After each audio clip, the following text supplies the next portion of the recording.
કચ્છ એટલે રણની ભૂમિ, સંસ્કૃતિની ભૂમિ, સંઘર્ષને સફળતામાં ફેરવતા સાહસી માળુઓની ભૂમિ. અને આ કચ્છની વિશાળ અને હેતાળ ભૂમિ પર વસેલું એક બળદિયા નામનું ગામ. અને સામાન્ય રીતે તો ગામ શબ્દ સાંભળતા જ આપણા મનમાં પહેલો વિચાર આવે કે ત્યાં નિતાંત શાંતિ હોય, પરંતુ શહેરની સરખામણીએ સુવિધાઓ થોડી ઓછી હોય. પરંતુ હું તમને કહું કે શાંતિની સુગંધથી શોભતું રળિયામણું ગામ હોય અને તેમાં શહેરને પણ ઝાખપ લગાડે તેવી સુવિધાઓ હોય તો તમને થશે કે આવા દ્રશ્યો તો ભાઈ ફક્ત ફિલ્મમાં જ જોવા મળે. હકીકતમાં તો પૈસા કમાવા હોય તો ગામડું મૂકીને શહેર તરફ જ જવું પડે.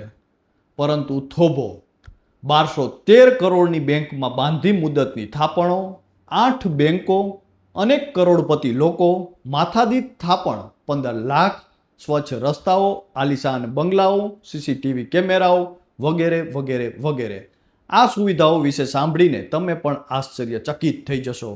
નમસ્કાર, આપની સાથે હું છું કૃપાલસિંહ જાડેજા અને કરોડપતિઓના ગામ એવા કચ્છના બળદિયા ગામ વિશે વિગતે વાત કરીએ. વાત ગુજરાતી પર. વંકી ધરણી કચ્છજી, રણવંકી તલવાર, વાણી કચ્છી વંકડી, વંકો રણતો ખાર. કચ્છ 2001ના ભૂકંપમાં ભાંગી પડેલી ભૂમિ, પણ એ ધરતીના સાહસી માળુઓના અદમ્ય સાહસે તે ભૂમિને ક્યારેય ઝાખપ નથી લાગવા દીધી. ખારા રણ પણ જ્યાંની સુંદરતા છે તે જ કચ્છની ભૂમિમાં ભુજ શહેરથી થોડા જ અંતરે આવેલું બળદિયા ગામ, જે બહારથી જોતા સામાન્ય લાગે, પણ જેમ જેમ તમે ગામની અંદર જતા જશો એમ એમ સમજાશે કે બળદિયા માત્ર સામાન્ય ગામ નથી. એ તો મહેનત, વેપાર, બુદ્ધિ અને એકતાથી ઊભી થયેલી એક ઓળખ છે. સામાન્ય રીતે ગામ શબ્દ સાંભળતા જ આપણી નજર સામે તરત ખેતર, ઢોરઢાખર, બળદગાડા, ચોરો, મંદિર, તળાવ વગેરે તરી આવે. જોકે ફક્ત આ વસ્તુઓ જ ગામડાઓની ઓળખ નથી. રાજ્યમાં ઘણા એવા સમૃદ્ધ ગામડાઓ છે જેની જાહોજલાલી સામે શહેરની ચમકદમક પણ ઝાંખી પડે. અને આવું જ એક ગામ એટલે કચ્છનું બળદિયા. કારણ કે કહેવાય છે કે કચ્છી માણસ દુનિયાના કોઈ પણ ખૂણે જઈ શકે પણ પોતાની માટી ક્યારેય ભૂલતો નથી. અને બળદિયા ગામ એનું જીવતું ઉદાહરણ છે. કારણ કે આ ગામના અનેક લોકો મુંબઈ, અમદાવાદ, આફ્રિકા, દુબઈ અને અન્ય દેશોમાં વેપાર કરે છે. ઘણા મોટા ઉદ્યોગપતિઓ અને વેપારીઓની મૂળભૂત ઓળખ બળદિયા સાથે જોડાયેલી છે. પણ ખાસ વાત એ છે કે સફળતા મળ્યા પછી પણ લોકો પોતાના ગામ સાથેનો નાતો તોડતા નથી. ગામમાં આજે પણ સમાજ માટે દાન, શિક્ષણ અને વિકાસના કામોમાં લોકો આગળ આવે છે. આ કારણથી જ બળદિયા ગામ છે તે આજે વિકાસની દ્રષ્ટિએ અનેક સિદ્ધિઓ મેળવી રહ્યું છે.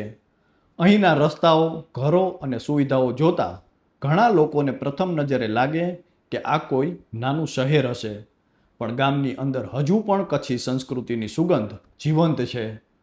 8000ની વસ્તી ધરાવતા આ ગામને નામે ₹1200 કરોડથી વધુની ડિપોઝિટ બોલે છે. ભુજથી 20 કિલોમીટરના અંતરે આવેલા બળદિયા ગામમાં ₹1213 કરોડની બેંકમાં બાંધી મુદતની થાપણો છે. અનેક કરોડપતિ લોકો છે. 8 બેંક છે, જેમાં India bank, bank of Baroda, central bank, Dena bank, SBI bank, corporation bank, IDBI bank અને યુનિયન બેંકનો સમાવેશ થાય છે. દરેક માથાદીઠ થાપણ ₹15 લાખ છે. આ ઉપરાંત આલિશાન બંગલાઓ અને તેની સામે પડેલી લક્ઝરી કાર. ત્યારે તમને થતું હશે કે બળદિયામાં આટલી જાહોજલાલીનો કારણ શું છે? તો આપને જણાવી દઈએ કે 70 વર્ષ પહેલાં બળદિયાના લોકો પ્રથમવાર આફ્રિકાના દેશોમાં ગયા હતા. બાદમાં અનેક લોકો અમેરિકા, યુરોપ અને ઓસ્ટ્રેલિયા ગયા અને તે લોકો તે દેશને બદલે અહીં વતનમાં જ રોકાણ કરતા આવ્યા છે. આ ઉપરાંત સુવિધાની જો વાત કરીએ તો અહીં 24 કલાક નળ દ્વારા પાણી આવે છે. તે માટે 35 વર્ષથી NRIની એક સમિતિ કામ કરે છે. રસ્તાઓ પણ સિમેન્ટના, કોન્ક્રીટના બનેલા છે, જેની દરરોજ સફાઈ થાય છે. તમામ સુવિધા માટે NRIની સમિતિ હોય છે. ગામમાં લેઉવા પટેલ શિક્ષણ સમિતિ સંચાલિત બાળ મંદિર, સરકારી આંગણવાડી, પ્રાથમિક શાળા, અવજી બાપા ટ્રસ્ટ સંચાલિત પ્રાથમિક અને હાઈસ્કૂલ છે, જ્યાં ગુજરાતી અને અંગ્રેજી માધ્યમોમાં અભ્યાસ કરાવવામાં આવે છે. ગામમાં મોટા ભાગે સુખી અને સંપન્ન લોકો રહે છે.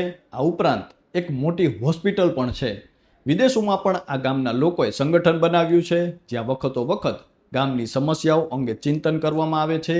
વિદેશમાં રહેતી બીજી કે ત્રીજી પેઢી ગામ સાથે નજીક આવે તે માટે અનેક કાર્યક્રમો પણ કરવામાં આવે છે. કચ્છમાં 2001નો વિનાશક ભૂકંપ આવ્યો ત્યારે અનેક ગામોની જેમ બળદિયાએ પણ મુશ્કેલ સમય જોયો હતો, પણ આ ગામ ફરી ઊભું થયું અને એ પણ વધુ મજબૂત બનીને. આજનું બળદિયા એ હિંમત અને પુનઃનિર્માણનું પ્રતીક છે. આજે આ ગામના લોકો અનેક નાના ઉદ્યોગોથી માંડીને મોટા બિઝનેસ કરી રહ્યા છે. ત્યારે ન માત્ર ગુજરાત કે ભારત પરંતુ વિશ્વ ફલક પર આ ગામના લોકોએ કાઠું કાઢ્યું છે. આધુનિકતા આવી, વિકાસ આવ્યો, પણ સંસ્કાર, સંસ્કૃતિ અને વતન પ્રેમ આજે પણ યથાવત છે. ત્યારે આ ગામને લઈને આપ સૌ કોઈનું પણ શું માનવું છે તે કોમેન્ટ કરીને અમને જરૂરથી જણાવજો. તો હાલ તો બસ આટલું જ. ફરી મળતા રહીશું વાત ગુજરાતી પર.